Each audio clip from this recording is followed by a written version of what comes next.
নমস্কার, আমি টিলাঞ্জন টিএসএন নিউজ আপনাদের স্বাগত। আজ একটা ছবি দেখাবো। এই কাঠফাটা রোদ, চরম গরম, সকালবেলা 8:30টার সময় হু হু করে মহিলারা নেমে আসছে। হু হু করে মহিলারা নেমে আসছে এবং আসছে একটা গাছের নিচে এসে দাঁড়াচ্ছে। এই গরম, যেখানে মানুষ ঘরে থাকতে পারছে না, বাইরে বেরোতে পারছে না, চরম রোদ, সেখানে প্রচুর পরিমাণে মহিলা, শিশুরা সবাই কিন্তু একটা পাহাড়ের মতো জায়গা থেকে খুব তাড়াতাড়ি নেমে আসছে, এসে গাছের নিচে দাঁড়াচ্ছে। আগে ছবিটা দেখুন, কেন জানাবো আমরা।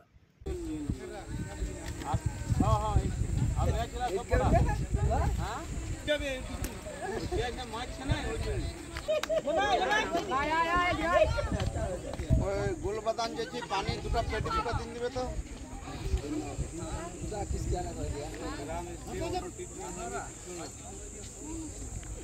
যে ছবি দেখলেন সেটা হচ্ছে আসানসোলের বারাবণীর চরণপুর এলাকার ছবি, চরণপুর ফরিদপুর সংলগ্ন এলাকার ছবি।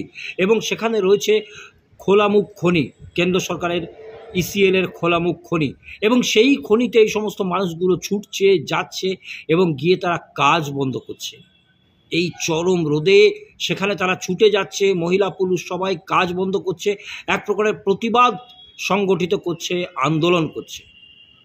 কেন?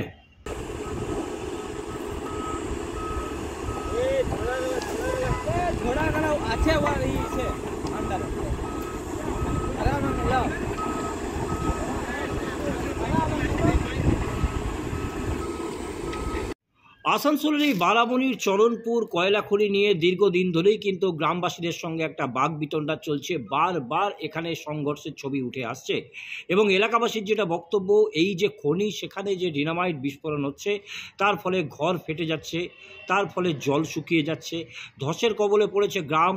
স্কুল একটা ছিল, সেটা বন্ধ হয়ে গেছে, আইসিডিএসের সমস্যা আছে, কিন্তু কেউ দেখছে না।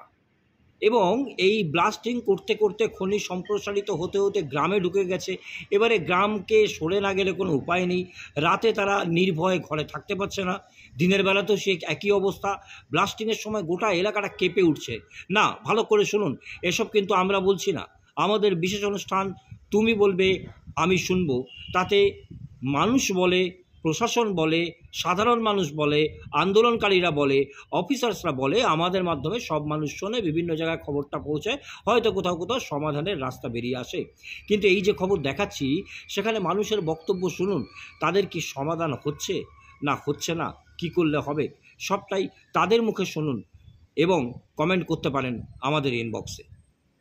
এই যে বাড়িতে ধস পাথর, কেউ কিছু করছে না? না না, আমরা প্রশাসনকেও জানিয়েছি, সিএলদেরও জানিয়েছি, তারা কোনো ব্যবস্থা নিচ্ছে না। ওরা বলছে যে আপনাদের ঘর ফেটে যাক বা কিছু হয়ে যাক, মারা যাক, তবে কথা বলবে, তাছাড়া কোনো স্টেপ নিচ্ছে না। কি অসুবিধার মধ্যে পড়ছে তোমরা? আমাদের ফার্স্ট অসুবিধা হচ্ছে যেটা, আমাদের যে স্কুল বন্ধ দীর্ঘদিন ধরে, প্রায় 7-8 মাস হয়ে গেল স্কুল বন্ধ, আইসিডিএসএ সেন্টার সেটাও বন্ধ, প্লাস আমাদের গ্রামের জলের সমস্যা, বহুত দিন ধরে জল সমস্যা পড়েছে। আমরা খাবার জল বা ইউজেবল জল সেটাও নেই আমাদের। প্লাস আপনার ওই যে কয়লা চুরি করে ফাঁসিয়ে দিচ্ছে। আমরা যে আসছি জলের ব্যবস্থায় যে আন্দোলন করতে, জল নেই, আমাদের স্কুল নেই, ওরা আবার ফাঁসিয়ে দিচ্ছে যে এরা কয়লা চুরি করে, কয়লার জন্য আন্দোলন করতে এসছে। কিন্তু আমরা মোটেও না, আজ পর্যন্ত আমরা কয়লা চুরি করতে আসিনি, কিন্তু আমরা স্কুল গ্রামের, আমাদের তো আসতে হবেই। গ্রামের ব্যাপারে আসছি, ধরুন গ্রাম বাঁচাও কমিটি থেকে আমরা এই যে সমস্যা নিয়ে, কিন্তু ওরা তো মানছে না, ওরা পুলিশ পার্টি দিচ্ছে, সিআরসি পার্টি দিচ্ছে। ধসে কবলে পড়ছে, বাড়ি ফেটে যাচ্ছে, সেটাও কেউ কিছু করছে না? না, সেটাও কি করছে। আমাদের গ্রামের মানুষ সবাই আতঙ্কে আছে যে কোনো সময় মুহূর্তে বাড়ি ধসে যেতে পারে, তো কোনো ব্যবস্থা নিচ্ছে না প্রশাসন। আমার একটা প্রশ্ন হচ্ছে যে আর কদিন পরে তো নির্বাচন, হ্যাঁ। তো কোনো নেতা নেত্রী, কোনো দলের কেউ কিছু? না না না না, কোনো হেল্প করেনি, কোনো নেতা নেত্রী আজ পর্যন্ত দেখতেও আসেনি যে গ্রামে কী অবস্থা কী। আমরা কমপ্লেন জানিয়েছি সব জায়গায়, আপনার বিডিও অফিস, এসডি অফিস, সব জায়গায় আমাদের কমপ্লেন করা আছে, থানাতে, ইসিএল থেকে কোনো ব্যবস্থা হচ্ছে না। কি হয়েছিল আপনার স্বামী? আমার স্বামী এসেছিল কয়লা আলিতে দুটি দিয়ে তাড়াতাড়ি করেছে, দিয়ে উল্টে পড়ে গেছে, তা পুলিশ তাড়া নিয়ে গেছে। তো ও আবার দেখে নেই, তখন পুলিশ পালাই নিয়েছে। এখন সিআই সাহেব তখন এখনও পর্যন্ত কোনো করছে না, এখন সিরিয়াস আছে আমার স্বামী। এই ছেলেটাকে নিয়ে খাই, আমি ছোটো ছোটো বাচ্চা নিয়ে কী করে খাবো বলুন? এক ধরে কয়লা দিচ্ছে, না দিবে তো বলো? কোনো কাজ দিচ্ছে না, কিছু না, হয় কয়লা করতে দেখে না, কাজেই দেখে আমাদের ছোটো ছোটো বাচ্চাগুলো নিয়ে কী করে খাবো আমি, বলুন তো? আপনার স্বামী কোথায় আছেন এখন? এখন বাড়িতে আছে, দেখুন ডাক্তার এসেছিল এখনই। আচ্ছা, এই ডাক্তার দেখাই আমি এই আসছি। তো কারা ওকে মারধর করলো? সেই স্যার। আপনার বাড়ি কি এই গ্রামেই? হ্যাঁ হ্যাঁ।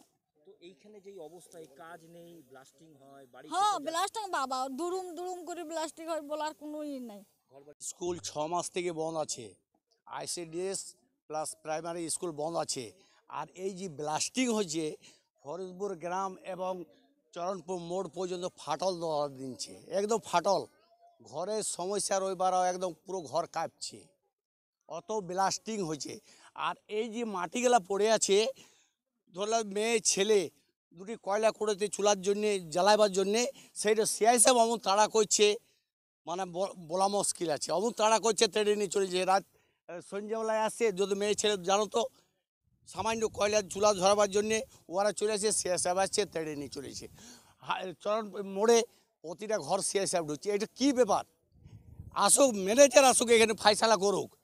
অনেক মাইন্স চলে, তারা মেয়ে ছেলে 1 ঘন্টা 2 ঘন্টা ছাড় দেয়, যাও তোমার গরিব লোক আছে করে খাও। এই বেকার ছেলেগুলা কোথায় যাবে? গান আমরা কোনো একটা রাজনৈতিক দলের কথা বলছি না। হ্যাঁ বিভিন্ন রাজনৈতিক হ্যাঁ দলের হতে পারে, সবাই তো ভোট চাইতে আসে। হ্যাঁ সবাই ভোট দিতে আসে। এই সমস্যা নিয়ে কেউ কিছু বলছে না। কেউ কিছু বলে নাই, কোনো পার্টিকে কিছু বলে নাই। গ্রামবাসীদের যুবকদের একটা অদ্ভুত দাবি রয়েছে, দাবিটা অদ্ভুত মনে হবে কিন্তু বাস্তবে তারা বলতে চাইছে এটা তাদের প্রয়োজন, তাছাড়া কিন্তু সম্ভব নয়, হাতে কাজ নেই। অর্থাৎ কিছুক্ষণের জন্যও কিন্তু কয়লা কুড়োতে দিতে হবে এবং সেই কুড়োতে গিয়ে সিআইএসএফ যেভাবে অত্যাচার করছে, তাড়া করছে, মানুষ পড়ে যাচ্ছে, আহত হচ্ছে, সেটা বন্ধ করতে হবে। সেটা যদি বন্ধ না হয়, মানুষ যদি সুবিধা না পায়, তাহলে তারা কয়লা খনি চলতে দেবে না। যে কোনো আমাদেরকে মোটামুটি 2টা থেকে ছাড় দিয়েছে 5টা পর্যন্ত। মানুষ এখানে কাজ করতে আসে, কাজ কিন্তু দেয় নেই গ্রামের লোককে। তো আমরা 2টা পর্যন্ত, 2টার সময় আসি কাজে, দুটি করে কয়লা নিয়ে যায়। তো সিআইএসএফ এসে তাড়া করে, কেউ যদি ধরা পড়ে যায় তাকে মারে, হাত পা ভেঙে দেয়, ছুটি যে দৌড় মারে তো পড়ে যায়।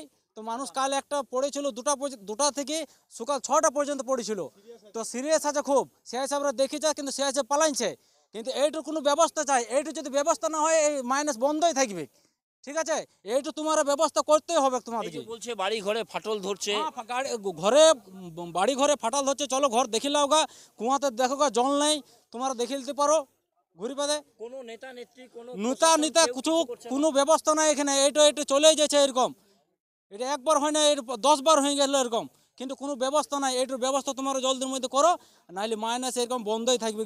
সম্পূর্ণ খবর দেখলেন গ্রামবাসীরা কি বলছেন। নেতা নেত্রীদের বিশেষ কোনো দল নয়, সমস্ত দলের নেতা নেত্রীদের সম্পর্কে তারা কি বলছেন, প্রশাসনের সম্পর্কে তারা কি বলছেন, তারা বিভিন্ন জায়গায় জানিয়েছেন।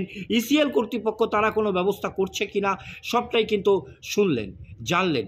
প্রশ্ন উঠছে, যে কোনোভাবেই হোক এইসব মানুষগুলোর যদি কোনো ব্যবস্থা না করা যায়, তাহলে ভবিষ্যতে কি হতে পারে। তারা যেটা বলছে যে এই বিস্ফোরণ, কেঁপে উঠছে গ্রাম, সব কিছু নষ্ট হয়ে যাচ্ছে, কোন জায়গায় কি হয়ে যাবে, যদি কিছু বড় ঘটনাও ঘটে যায় তার দায়িত্ব কে নেবে, এখনও পর্যন্ত ফিরে তাকায়নি কেউ। এখন দেখার কাদের দৃষ্টি পড়ে, কাদের দৃষ্টিতে এই সমস্ত মানুষগুলো সুবিচার পায়। SNM নিউজ ফেসবুকেও ফলো করুন আমাদের।